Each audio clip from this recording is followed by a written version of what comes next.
मंडळी, आजकालची हळद बाजारातून येते, पण घरची हळद काही वेगळीच असते। ही बघा, आपल्या शेतात उगवलेली हळद उन्हात सुकवली जाते आणि मग पारंपरिक पद्धतीने तयार केली जाते। ही आहे हाताने बनवलेली हळद। कुठलंच मशीन नाही, कुठलंच केमिकल नाही आणि दुधात टाकली की लगेच फेस येतो आणि सुगंध घरभर दरवळतो।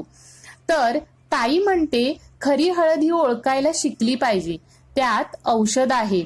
आणि काय सांगू, ही हळद त्वचेसाठी, रोगप्रतिकारक शक्तीसाठी, शांत झोपेसाठी एकदम उत्तम अशी 100% नैसर्गिक। आणि मंडळी, हे जे मी तुम्हाला पॅकिंग दाखवते आहे ना, हे ऑर्डर नुसार पॅक केलेले आहेत।